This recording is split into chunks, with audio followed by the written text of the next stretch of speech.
फिर ये धरने पर बैठ गए। अब धरने पर बैठ गए, पहले इनकी मांग थी एफआईआर की जाए। चलिए भाई, इनकी मांग स्वीकार हो गई, अब एफआईआर हो गई। अब इनको चाहिए, अब कहते हैं कि जेल के अंदर होना चाहिए, सारे पदों से इस्तीफा देना चाहिए। तो ये जो मेरे पास, मैं लोकसभा का सदस्य हूँ,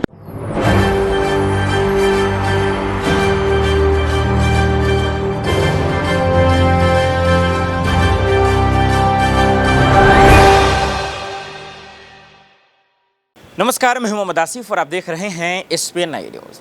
बृजभूषण शरण सिंह पर एफआईआर होने के बाद अब राजनीति जो है पूरी तरीके से गर्मा गई है। सियासत का बाजार पूरी तरीके से तैयार हो चुका है। सवाल तरह तरह के आ रहे हैं, कभी विपक्ष पर तो कभी सरकार पर।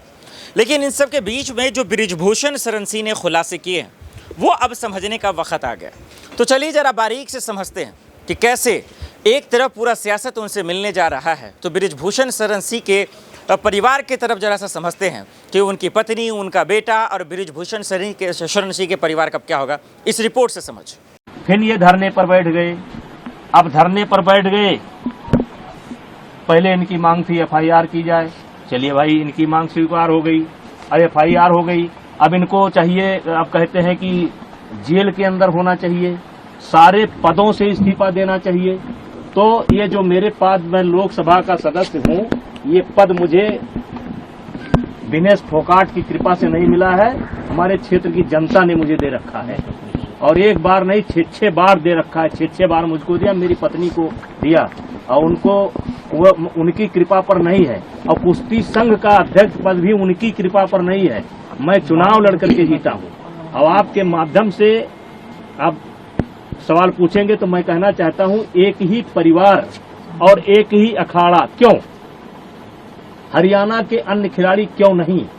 हिमाचल के, महाराष्ट्र के, मध्य प्रदेश के, केरला के, कर्नाटका के, तमिलनाडु के, बंगाल के, आसाम के, देश के अन्य प्रांतों के खिलाड़ी क्यों नहीं? 12 साल से लगातार इनके साथ यौन उत्पीड़न होता है, केवल इनके साथ। वो यौन उत्पीड़न देश के अन्य खिलाड़ियों के साथ क्यों नहीं होता है? केवल एक ही अखाड़ा और एक ही फैमिली, एक अखाड़ा एक फैमिली। बाकी हरियाणा का 90% खिलाड़ी और 90% गार्जियन बृजभूषण सिंह के साथ है। क्योंकि मैंने काम किया है, मैंने खेल को जहां तक सेवा दे सकता है ईमानदारी से सेवा दिया है, और इसीलिए आज देश का एक, जबकि इन्होंने कोई कसर नहीं छोड़ी है, इन्होंने कोई कसर नहीं छोड़ी है। देखा आपने, अब सवाल तो यही उठेंगे कि उनका कार्यकाल भी पूरा होने वाला है, वो इस्तीफा देने को तैयार भी हैं। लेकिन अब पहलवान खिलाड़ियों का कहना है कि भैया आप इसको जेल में ठूसिए, वहीं उनके परिवार का कहना है कि हम भी भाई पीछे नहीं हटने वाले। तो ऐसे में ये लड़ाई और भी दिलचस्प होती जा रही है। अब इसका अंजाम क्या होगा ये तो मुझे पता नहीं, लेकिन सुप्रीम कोर्ट के आदेश के बाद जिस तरीके से एफआईआर दर्ज हुए हैं उसके बाद ये मामला और भी तूल पकड़ लिया।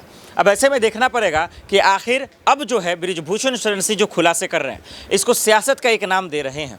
अब किस तरीके से धीरे धीरे बीजेपी के नेता इस पर अपनी बात कैसे रखते हैं, ये अब समझने का वक्त आ गया है। देश दुनिया की बाकी खबरों के लिए देखते रहे SPN न्यूज़। नमस्कार।